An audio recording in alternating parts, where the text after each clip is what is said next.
푸틴이 놀라운 결정을 내렸습니다. 러시아가 시베리아에 보유한 차얀다유전을 포기하고 이를 한국에게 차관 대신 넘기겠다고 결정한 것인데요. 이 결정에 중국 정부가 격분했다고 합니다. 그동안 러시아 차얀다의 유전으로부터 많은 양의 원유를 수입하던 중국, 한국에게 차연도 유전이 넘어가면서 중국 정부는 위기에 봉착한 것인데요.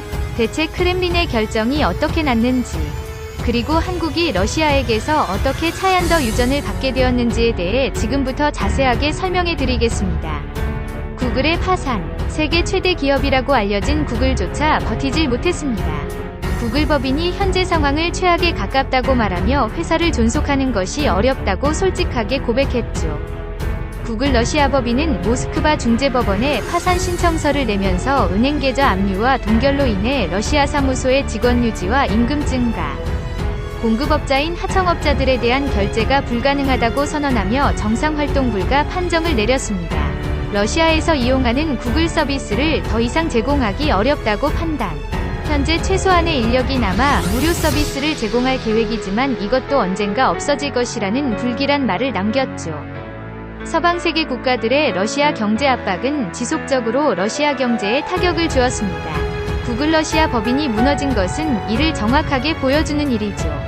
세계 어디에서나 글로벌 서비스를 할 수 있다고 생각한 구글에서 러시아 사업을 포기할 정도로 상황이 심각한 곳입니다. 심지어 러시아 정부는 본사가 서방에 있다는 이유로 그걸 러시아 법인에게 과징금 72억 루블을 부과하는 짓을 저질렀습니다. 명목상 이유는 불법 콘텐츠 삭제 지시 불이행이었죠. 법원에서 규정한 불법 콘텐츠를 구글이 의도적으로 무시하고 있다고 보고 이를 이행하지 않은 구글을 향해 징벌적 손해배상을 청구한 것입니다. 거의 연매출의 5 수준에 해당하는 금액이었죠. 서비스 제공과 사업을 지속하기 위해 구글은 출혈을 감행했으나 이것도 한계에 부딪힌 것입니다. 실제로 러시아에 있는 많은 기업들은 경제가 마비된 러시아를 상대로 사업을 하는 것을 포기법인세 철수하고는 사업장을 폐쇄했죠. 정치적인 목적으로 이들 회사들이 물러나는 것을 방관했던 러시아도 점점 자신들의 행동이 잘못되었다는 것을 깨닫고는 뒤늦게 철수하려는 기업을 붙잡으려고 했습니다. 수많은 물건들을 수입하는 데 어려움을 겪었고 이는 사회 전반을 마비시켰죠. 결국 러시아는 디폴트를 선언하기에 이릅니다. 105년 만에 디폴트라는 거창한 타이틀에 손에 쥐게 된 것이죠. 전체 외화 자산인 6,400억 달러. 한화로 약 809조 원의 달러 자산이 묶이면서 제때 원금을 돌려주지 못한 것이 문제였습니다. 러시아는 디폴트 선언이 있었던 당일에도 당당했습니다. 그가 믿고 있었던 마지막 보루는 바로 석유와 천연가스. 러시아의 주요 수출 품목을 믿고 디폴트 상황에서도 러시아는 당당할 수 있었습니다. 러시아는 미국이 막고 있는 상황에서 우리는 대금 지불을 할 용의가 있다고 말하며 원유 수출을 통해 얻은 금액으로 빚을 갚을 수 있다고 말했습니다. 실제로 그들의 주장대로 동결되지 않은 계좌를 이용하면 빚을 갚을 수 있죠. 그러나 미국이 이를 허용하지 않은 것입니다. 어떻게 보면 의도적으로 러시아를 디폴트 상황에 몰아넣고자 갚을 수 있음에도 불구하고 러시아를 위기로 모은 것이죠.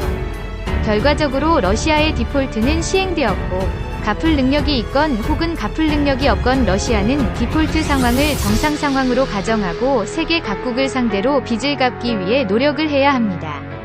불행히도 한국은 러시아와의 관계를 고려하면 이 문제에서 자유로울 수 없는데요. 어떻게 아직도 한국에게 갚지 않은 8억 7천만 달러의 차관은 한국에게 있어 아킬레스건이나 다름없습니다. 1990년 노태우 정부와 소련의 고르바초프 총서기와의 수교 당시 소련은 한국에게 경제협력 차관 30억 달러를 요청했습니다. 당시 한국에겐 큰 출혈이었지만 예정된 약속을 지키기 위해 14억 7천만 달러를 러시아에 송금했죠. 그러나 소련이 패망하고 한국은 소련에게서 돈을 받지 못하게 되었습니다. 소련의 후신으로 탄생한 러시아에서 그 대금을 갚겠다고 나서면서 한국과 러시아 사이의 길고 긴 불곰 사업은 이렇게 시작되었습니다.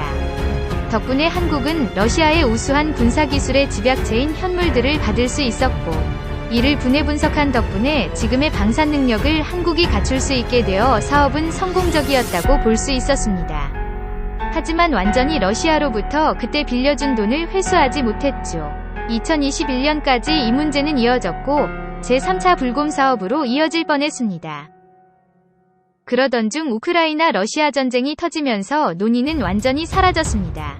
심지어 러시아 디폴트 선언까지 나오면서 돈을 받기에 힘든 상황이 되었죠. 한국 정부는 서방 세계는 물론이고 러시아 정부와 협조를 통해 돌려받지 못한 8억 7천만 달러를 어떻게 해서든 회수하려고 했습니다. 이제까지 포함하면 원금 8억보다 더 큰 금액을 한국 정부는 러시아에게서 받아야 하는 가운데 러시아 정부는 한국을 비유호국으로 지정하면서 대화를 거부했죠. 그런데 러시아 정부가 한국을 상대로 빚을 갚겠다고 나선 것입니다. 푸틴의 지시로 한국에게 러시아 차야 한다. 유전을 주는 곳으로 비청산을 하겠다는 이야기가 나온 것입니다.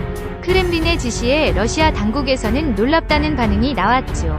이제까지 비청산에 의욕적으로 나서지 않던 러시아가 갑작스럽게 디폴트 선언 이후로 빚을 갚겠다고 나선 것에 많은 전문가들이 위화함을 보였는데요. 그런데 최근 G7이 결정한 정책이 푸틴의 마음을 바꾼 결정적인 원인이 된 것으로 알려졌죠.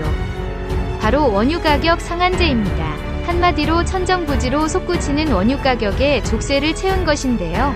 수요 공급의 자연스러운 순리대로라면 공급보다 수요가 폭증하는 지금 시점에 가장 이득을 봐야 하는 주체는 러시아입니다. 억지로 거래를 하지 못하게 막으면서 러시아에선 석유의 가치는 부르는 게 갑질 정도입니다. 러시아 역시 이 사실을 잘 알고 뒤에서 몰래 원유를 거래 중국이나 북한, 인도 등 다른 국가와 거래를 하면서 달러를 확보할 수 있었습니다. 그런데 G7 정상회의에서 가격 상한제를 채택함에 따라 일정 이상 금액으로 거래가 불가능해지면서 러시아에 빨간불이 들어온 것입니다.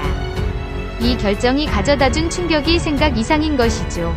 현재 러시아가 전쟁을 수행할 수 있는 이유도, 그리고 서방 세계의 경제 공격에도 버틸 수 있는 힘이 석유였지만 가격 상한제가 도입되면서 러시아는 달러를 제한적으로 볼 수밖에 없었습니다.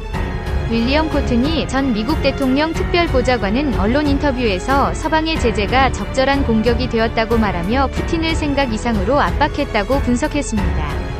그 결과 푸틴이 차연도 유전을 넘기는 결정까지 하게 된 것입니다. 대규모 유전을 한국에게 넘겨주고 빚을 빠르게 청산하겠다는 것이죠.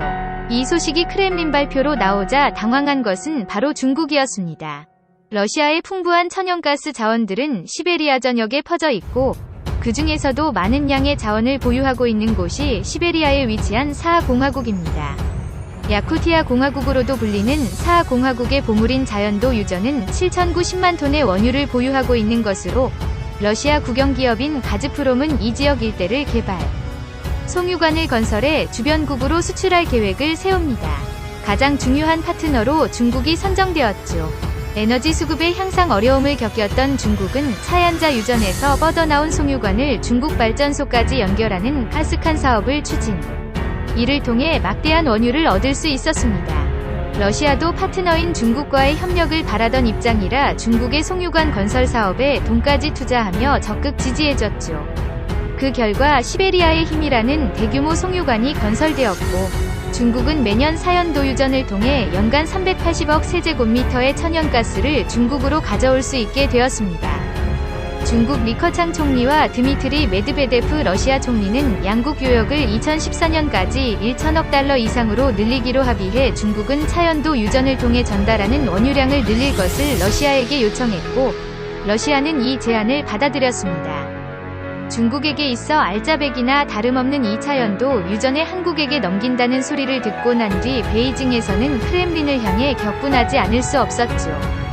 한국에게 사업권이 넘어간다면 원유가 한국으로 넘어가 중국은 충분한 양의 석유를 가져가기 어려운 상황. 가뜩이나 나토를 통해 한국과 중국이 대립각을 세우고 있어 중국에 대해 한국이 불만을 품고 있는 와중 중국의 약점이라고 할 수 있는 유전까지 넘어가면 중국 입장에서는 골치 아플 수밖에 없습니다. 왕이 외교부장은 러시아의 결정에 의문을 품었다고 얘기하며 크렘린의 선택은 이해할 수 없다는 평가를 내렸는데요. 하지만 러시아는 어디까지나 합리적인 판단으로 차연대의 수준을 넘기면서 대응한 것입니다. 디폴트 상황에서 빚을 가지고 있는 것은 위험을 가중시키는 이에요. 최대한 빨리 빚을 청산하는 것이 러시아 입장에서 유리하게 차한다고 유전을 넘기는 것은 러시아에게 이득이 되는 일입니다. 결국 우크라이나 러시아 전쟁으로 인해 한국은 의도치 않게 중국을 견제하면서 동시에 엄청난 유전까지 손에 넣게 되었는데요.